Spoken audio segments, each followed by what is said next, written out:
Now at 9, police in Kansas City investigate a shooting at the Chiefs victory rally. Also, a report from our crew on the scene of the parade. We're going to hear from fans. The 4 states' most watched news starts now. This is KOAM News at 9 on Fox 14. I'm Dow Quick. What was supposed to be a celebration of the Chiefs' Super Bowl victory turned into tragedy. Kansas City police say one person has died, 22 people were shot during the victory rally at Union Station. 3 people have been taken into custody. Fox News correspondent Connor Hansen has the latest. Kansas City police say the shots were fired right as the parade was wrapping up, hitting several people. Video from Fox Sports of the parade caught the moment people reacted to the sound of gunshots. Kansas City's mayor at the parade when it happened, expressing his disappointment that such an exciting day for the city turned to chaos. We went out today, like everyone in Kansas City, looking to have a celebration. That celebration was marred by a shooting today. Mayor Quentin Lucas says police and paramedics were on the scene immediately. Victims could be seen getting loaded into ambulances. Officers ran towards danger. Officers were there to keep everyone safe. There were more than 800 law enforcement officers at the parade already. FBI agents rushing towards the scene as well. President Biden was briefed on the shooting, and the White House has offered federal assistance with the investigation. Fans at the parade described the chaos when fans had to flee Kansas City's Union Station. All of a sudden, the crowd started just rushing us and trampling everybody, and so we kind of moved about, and then we heard gunshots. The mayor of Kansas City said no members of the Kansas City Chiefs were injured in the shooting and were all accounted for. In New York, Connor Hansen, Fox News. Again, the Chiefs organization did confirm indeed all of its players and staff are safe. They also released a statement saying in part, quote, "We are truly saddened by the senseless act of violence that occurred outside of Union Station at the conclusion of today's parade and rally. Our hearts go out to the victims, their families, and all of Kansas City," end quote. An acquaintance of KOAM reporter Fernanda Silva was inside Union Station when that shooting happened. Giovanna Klepper spoke with Fernanda and shared her experience. Giovanna Klepper was in Las Vegas last week watching the Chiefs and celebrating the Super Bowl. Today was supposed to be another day of celebrations for her husband who works for the Chiefs, and all the fans. She told me she lived moments of a horror movie. Can you tell me what you saw today? We thought the shooter was inside the Union Station, so we run away. I fell down, my husband had to grab me. And then we went straight to the kitchen. There was probably 40, 50 people in there. And everyone was trying to understand what's going on. The exit was locked. Everyone was screaming to open the doors, and no one was open. So my husband had to kick the door, and he kicked out the door, and then we finally came downstairs. There was kids with us that they were missing the parents. So we kept the kids with us. Klepper also said she thought she was going to die, a celebration that unfortunately became a tragedy. Fernanda, thanks. KOAM had a crew at the parade and rally in Kansas City. We're going to have details of that and hear from fans in a few minutes. Authorities responding to a domestic situation in McDonald County, Missouri found 2 people dead. The initial 911 call yesterday indicated one person in a home was holding another at gunpoint. After authorities tried unsuccessfully to contact the people inside, they entered and found 2 people dead, apparently from gunshot wounds. Authorities have not yet released their names. Let's check in with Chief Meteorologist Doug Heddy for a first look at the weather. Well, it definitely turned out to be at least a great day weather-wise. Temperatures once again for us today, mainly into the upper 60s. It was windy out there. 67 started at 38, but our average high is 50 degrees, so a good chunk above where we should be for this time of the year. In fact, it's still sitting mid-50s right now, so we're not going to drop off too much more as we go into the overnight hours tonight. Eventually, we'll get down into the middle 40s. All right, strong southerly winds all day long, and these are going to stay up as we go through the rest of the evening into the overnight hours tonight. But we do have a wave which is going to start to work in. You can see some clouds increasing southeastern Kansas. Now, most of the moisture will stay well to our north, but we could get a sprinkler or two in here late tonight, and a little better chance as we head into Friday. We're going to look at that here in just a bit. See you soon. Kansas Humane Societies are advocating to update the wording on the Kansas Pet Animal Act. KOIM's Amber Jenkins has more. House Bill 2542 is proposing a change in the wording of the Kansas Pet Animal Act, which was enacted 35 years ago. The act regulates the care of licensed pet animal agencies for companion animals. The last change to the Kansas Pet Animal Act was in 2017. We have been working with stakeholders from every part of the industry for many months to try to make sure that we've got a good bill that just updates the act and continues to make sure that we have really good pet animal health and safety here in Kansas. Currently, the act requires facilities to have adequate care for companion animals. Kansas animal advocates are trying to add the word continuous to the act. That's a big word change, right?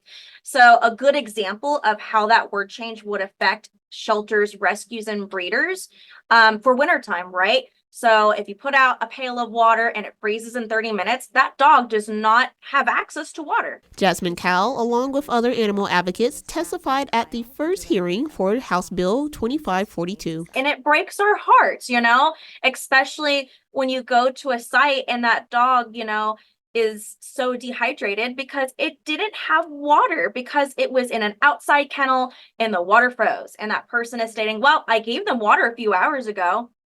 The bill still has a ways to go before the change is enacted. It hasn't yet passed the House and will still need to get Senate approval. So we're still very early on in the process, and the hearing yesterday was just a good discussion with all of the stakeholders and legislators about what the agency and what the stakeholders have been discussing now for a few months. Animal activists say this bill will help protect some furry friends like these. Reporting, Amber Jenkins, KOIM News.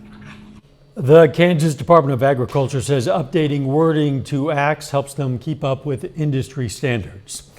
Kids in Joplin brushed up on their acting skills. The Dream Theater troupe today hosted a youth acting academy for students.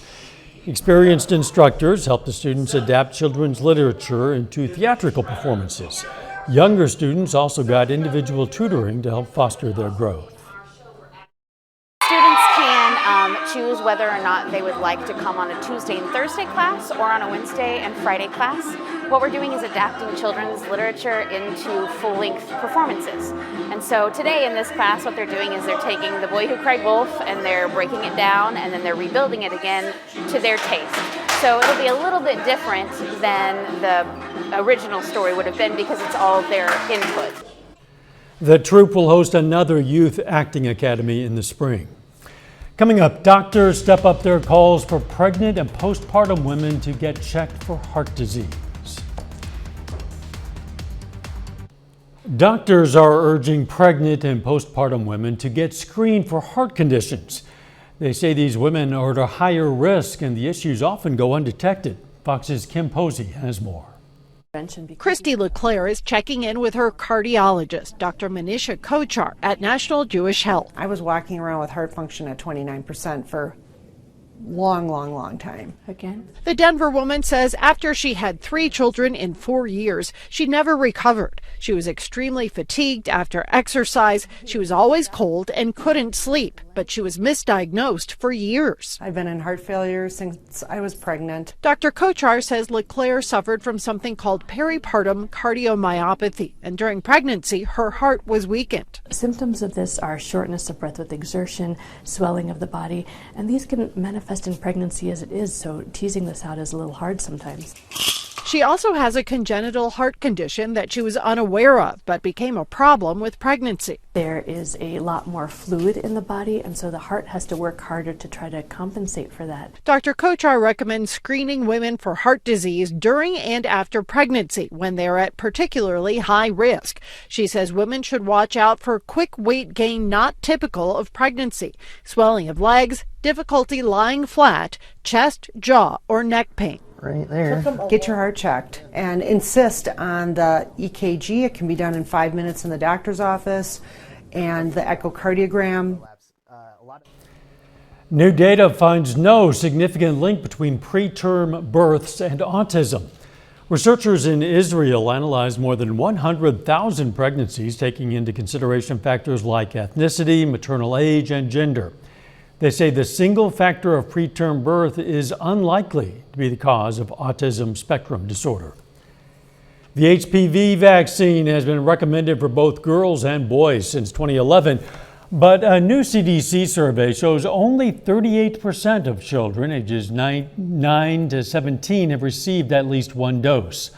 White and black children are more likely to be vaccinated than Asian and Hispanic children.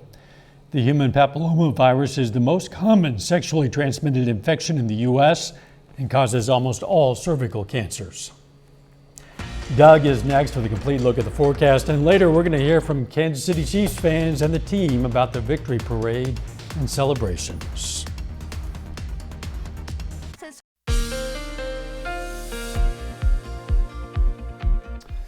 Well, it turned out to be another nice day for us today. Temperatures pretty good.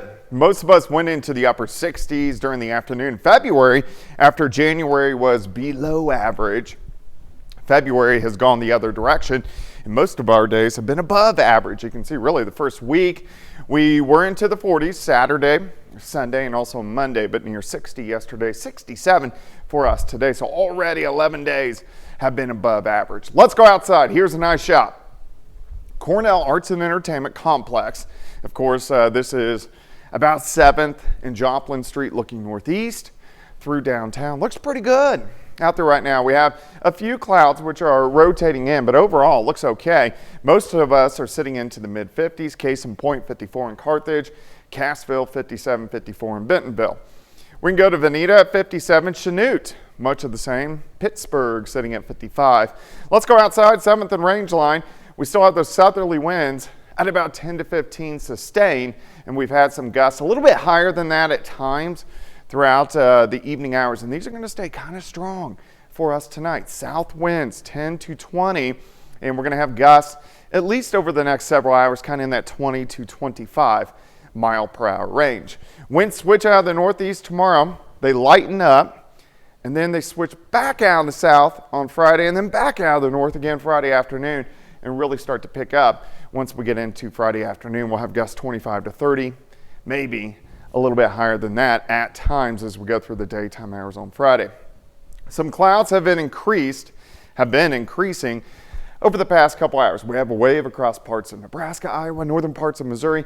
Some of these sprinkles may extend into our northern counties, but most of us will stay dry as this system races off toward the east. But right behind it, we have another one, the western third of the country, and this system will start to affect us late tomorrow night and then heading into Friday. You can see these little waves, upper level waves, but again, we're not tapping into any of the Arctic air. It's way up north into parts of Canada. Now, some of that colder air will surge down a little bit behind the system on Friday.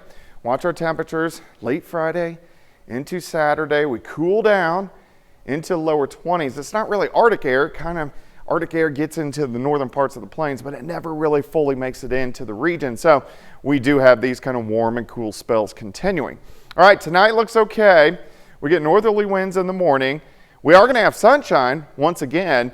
High temperatures, a little bit cooler, kind of in that 55, 56, 57 mile per hour range, which overall is pretty good. Here's your day planner, 50 at noon. High temp of 57 degrees. We do have a few rain showers, maybe a few snow showers by Friday morning. We're going to be talking more about that in the second half hour, and then cooling down as we head into the weekend. A high of only 42 Saturday, back to 55 on Sunday. Yeah, but still sunny on the weekend, and that'll be nice. Yes, it will be. Thanks, Doug. Hey, don't forget you can be the first to know about the day's weather with the KOIM Skywatch weather app. Get severe weather updates and straight to your phone. Doesn't cost a thing. It's available in the Apple App Store and the Google Play Store. The KOIM Skywatch weather app. Coming up, paying a pretty penny for Valentine's Day treats.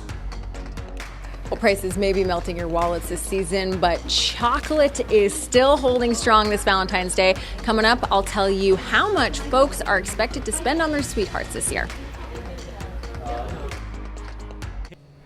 Thousands of Uber and Lyft drivers today went on strike in cities all across the country. Organizers said it would be their largest nationwide protest action against the ride-hailing platforms, with drivers demanding higher wages and better safety features. Strikers say they're being forced to work longer hours to support their families and blame the apps for taking larger cuts from each fare. The fares that they're charging riders, it's not reciprocating to the drivers. And, you know, we're the ones out here footing the bill for the fuel that's going up again. It's for all the maintenance on our vehicles. Right now, if you were to go from the airport to the Hyatt Hotel downtown, you're going to get paid anywhere from $9 to $11. That used to be a $14 to $17 ride. Lyft says it guarantees drivers at least 70% of their fares each week and that they earn an average of nearly $31 per hour. Uber says its drivers make about $33 an hour. It is Valentine's Day, of course, and if you bought chocolate for a loved one, well, there's a pretty good chance you paid more this year. Fox Business correspondent Kelly O'Grady is at a 90-year-old chocolate shop in Queens, New York with more. Well, Valentine's Day means love, it means chocolate. This year, it also means higher prices. So today, I'm at Eigner Chocolates in Queens. This shop has been around for more than 90 years. The owner here tells me the prices have gone up 12%, but actually costs have gone up a lot more. Big driver of that, what's in chocolate? Cocoa. So prices are up because of a shortage in Western Africa. Could be felt through Halloween. Another thing, all this lovely packaging that you see here, that's gone up as well. So has the minimum wage, but that's not stopping folks from spending this holiday. So everything that you see here is made in-house. Folks are going to be coming in for a lot of chocolate today, including myself. Take a look at these numbers, though. Folks are expected to spend $26 billion on Valentine's Day across the board. That's roughly flat from last year. But we're expecting record spending on your significant other. So to talk about all this, I want to bring in the owner of Eigner Chocolates, Rachel Kellner. What are you seeing in terms of sales trends this year? So we're noticing record numbers in our sales, record numbers in the amount of customers that are walking through our front door and who are purchasing online. However, we are noticing that there is a decrease in the average ticket. So, folks, more people are spending on chocolate and flowers, less on diamonds this year. Hopefully not my husband. Hopefully both, right? How many people do you think are coming in the door today? I'm hoping 1,000, and that you're going to be my good luck charm today, Kelly. Well, Rachel, that is a lot of pressure, but I'll try and deliver. Definitely going to get some chocolate-covered strawberries. I'm Kelly O'Grady, live in New York. Send it back to you. Up next, we're going to see how some organizations in the 4 states celebrated Valentine's Day. Independent Living in Joplin put on a Valentine's Day celebration. Those who attended had some fun and food, also encouraged to participate in square dancing. Staff members of Independent Living say this is the perfect atmosphere to engage with one another and enjoy the holiday. Well, putting a smile on their face, it just really warms the heart, and it helps us to strive to do better so that we can help them live independently in their homes. And, you know, it's hard for them to get out sometimes, and we really want them to get out and do things just like everybody else can. Independent Living will celebrate its 30th anniversary of service in Joplin area this year. A historic home in Carthage was the site of a Valentine's Day soiree. People were able to stop by the Phelps house, enjoy some live music, drink some wine, even get a professional photo shoot done. All the money raised from the event will go toward renovating that landmark building. The community is starting to realize and recognize it a little bit more since we've been hosting some more frequent activities here. And so I think they're realizing this is here and it's a venue. I'm surprised by how many local people don't even realize that it is a venue that they can rent for a very low rate. And we also give public tours by appointments. Officials say they hope to make this event an annual fundraiser. 30 more minutes of news, weather, and sports coming your way. Coming up, how yesterday's special election in New York is shaking things up in Congress. Plus, we're going to hear from the director of the FBI after he made an unannounced visit to Israel. You're watching the 4 states' most watched news. This is KOAM News at 9 on Fox 14. I'm Dow Quick. Voters in New York last night flipped a vacant U.S. House seat from red to blue. Fox News correspondent Marian Rafferty takes a closer look at the potential impacts that move could have nationwide. It may not have been in your district, but the results of a special election in New York could send shockwaves throughout Capitol Hill, possibly altering the future passage of bills affecting the nation. We won! All this after voters elected Democrat Tom Suozzi to Congress Tuesday over Republican challenger Mazi Pilip. Yes, we lost, but it doesn't mean we're going to end here. Suozzi will return to the House of Representatives, filling the seat left vacant after lawmakers expelled former Congressman George Santos back in December. It's time to get to work on immigration, on Israel, on combating Putin, on helping the middle class. Suozzi's victory will flip that seat back to blue, giving Democrats 213 votes and knocking the current Republican majority down to 219. Your memory has gotten worse, Mr. President. This comes in the wake of a special counsel's report into President Biden's handling of classified documents. The paper's taking jabs at Biden's memory, calling it hazy and poor. My memory is not good. My memory is fine. The report causing concern for some Democrats nervous about Biden's electability over former President Trump. But many are eyeing Suozzi's win in a previously red district as a sign Democratic messaging is appealing to voters ahead of the November election. Both President Biden and the First Lady called Tom Suozzi to congratulate him on his win. Marianne Rafferty, Fox News. One person is dead with at least 5 others injured after a car crashed into a hospital emergency room in Austin, Texas last night. Fire department officials say the driver died at the scene. One of the injury victims is a child who is in critical condition. The director of the FBI recently made an unannounced visit to Israel. Fox News senior correspondent Mike Tobin has the latest details from Tel Aviv. As the fighting grinds on in Gaza, President Biden sending his top national security officials to the region. CIA Chief William Burns arrived in Cairo on Tuesday for more talks on the latest ceasefire proposal. And on Wednesday, Fox News spoke exclusively with FBI Director Christopher Wray following a series of unannounced meetings with top security officials here in Israel. We've seen a really rogues gallery of foreign terrorist organizations both express support and praise for the Hamas attacks and threaten to attack U.S. interests at home and abroad. Wray's visit came just hours after Hezbollah militants injured multiple civilians with rocket attacks near the Lebanese border. The Israeli military says a, quote, extensive wave of attacks on Hezbollah targets is now underway. Meanwhile, further south, the IDF is still hunting for the top Hamas commanders in Gaza. On Tuesday, they released a video showing Hamas leader Yahya Sinwar moving freely through the tunnels below the hard-hit city of Khan Yunis. While the people of Gaza are suffering above ground, Sinwar is hiding in tunnels underground underneath them, running like the coward that he is. And with fighting now ramping up in the southern city of Rafah, diplomats from both sides are scrambling to get the new ceasefire in place, but it won't be easy. Where Hamas fits into that, all of the other pieces, that's things that we're going to have to work through with our partners in Israel.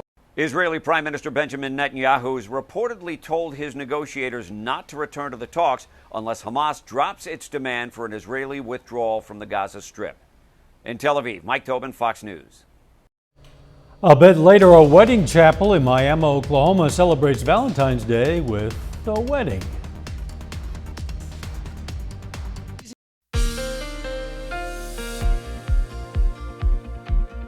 Well, of course, it turned out to be a nice one for us today. Upper 60s for highs, which is a good chunk, over 15 degrees above where we should be for this time of the year. And it looks good right now.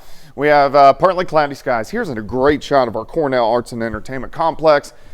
Tower cam on the top of Cornell looking off toward the north and to the east through downtown. Looks pretty good.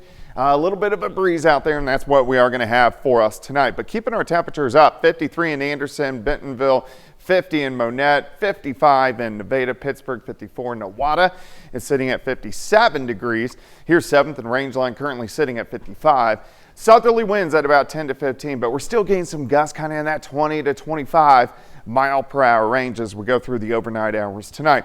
Look at these south winds kicking in 10 to 15, keeps our temperatures from falling off too much, but we're still going to have those gusts anywhere from 15 upwards to 25. Now they calm down tomorrow.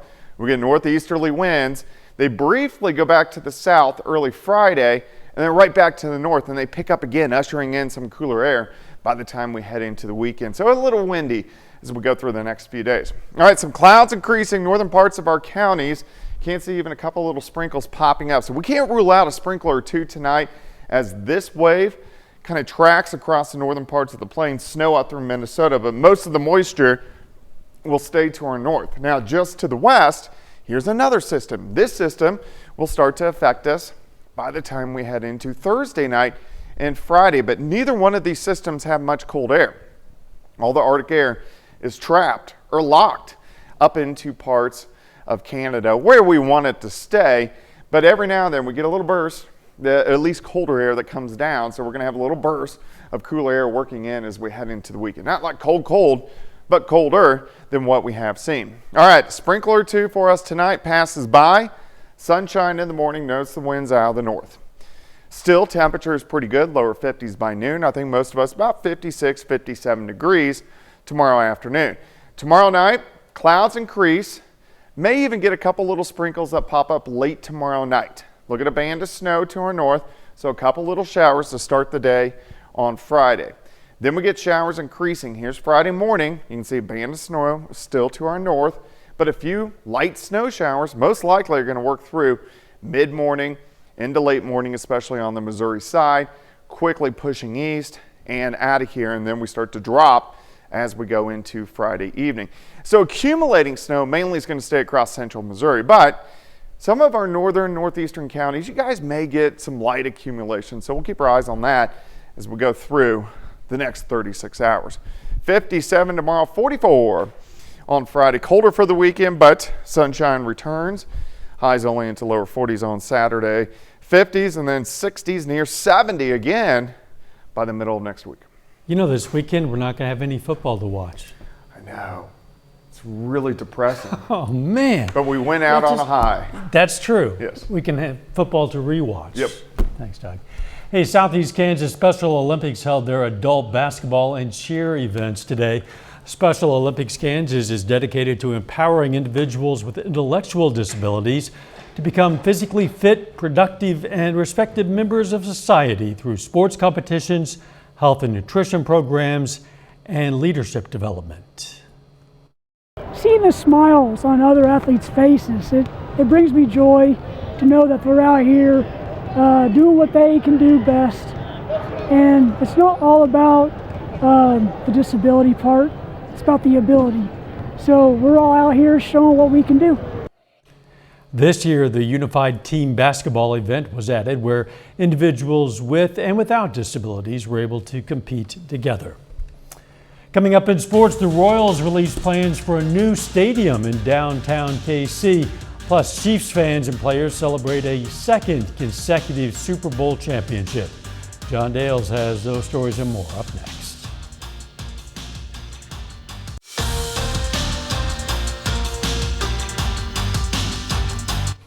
This morning in downtown Kansas City, Chiefs fans get the chance to celebrate their team doing something the NFL hasn't seen in nearly 20 years. That's winning back-to-back Super Bowls. KOAM sports reporter Brock Baldridge was there for the Super Bowl celebration. Let's go! Let's go! 6,944 days. It was said best by Chiefs radio play-by-play broadcaster Mitch Holtis, but that's the last time an NFL city hosted a World Championship parade in back-to-back years.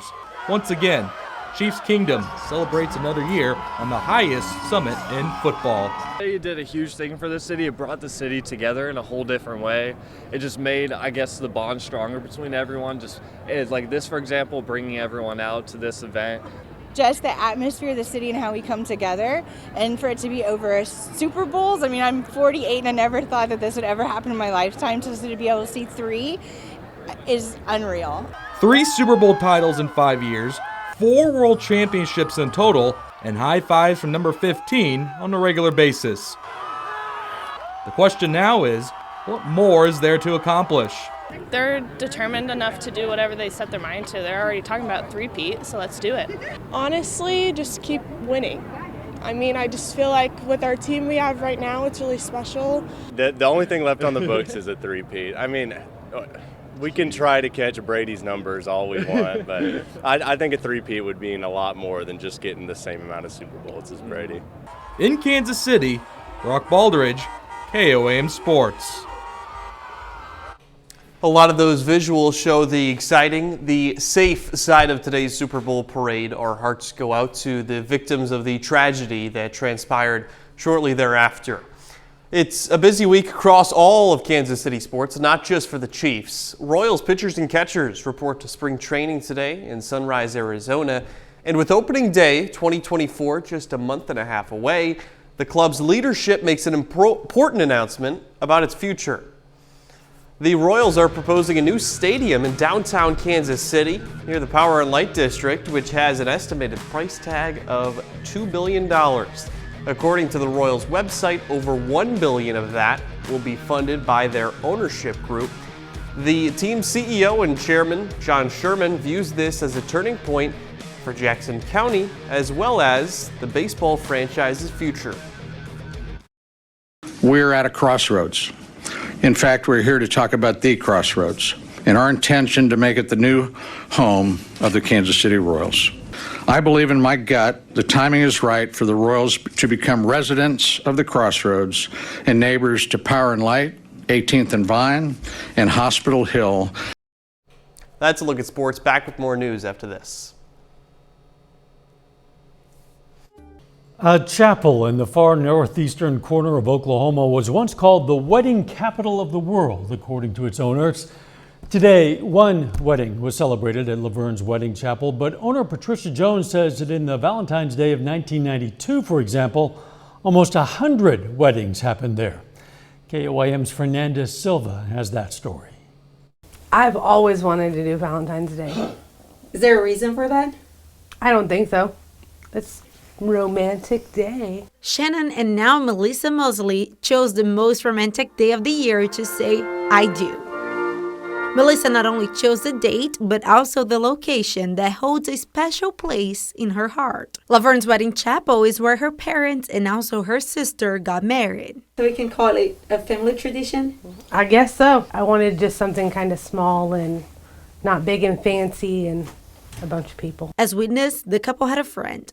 Patricia Jones, the chapel's owner, also was there. While only one couple got married at the chapel on this year's Valentine's Day, Jones says that back in 1992, on the same date, things were different. It was lined from here all the way to the 3rd floor of the courthouse, and that's when you had to get a blood test, too, which took like 45 minutes. Now she's only at the chapel by appointment, but that doesn't mean that a last-minute wedding can't happen. If they call the courthouse that day, I can be here in 20 minutes. While Jones feels like weddings are not as popular as before, it's just a thing of the past, it really is. Some things have not changed at the chapel. This art up here, it's also part of the history of the chapel. It was once placed inside where the weddings happened, but now it's out here with the sign. You don't want to change it because, when they do come back 50, 60 years, later, say, oh, it looks just like it was when we got married. A thing the Mosleys might be able to incorporate to their February 14th celebrations. The good thing, though, is that you're going to save money on gifts because it's the Valentine's Day. It's also the anniversary gift, right. So you don't need to buy. Yeah, so she kind of messed herself up on that. In Miami, Fernanda Silva, KOAM News. More than 100,000 people from all over the country have been married at the chapel. Melissa and Shannon Mosley have been together for less than 10 months. It's a love story that started online and crossed state lines.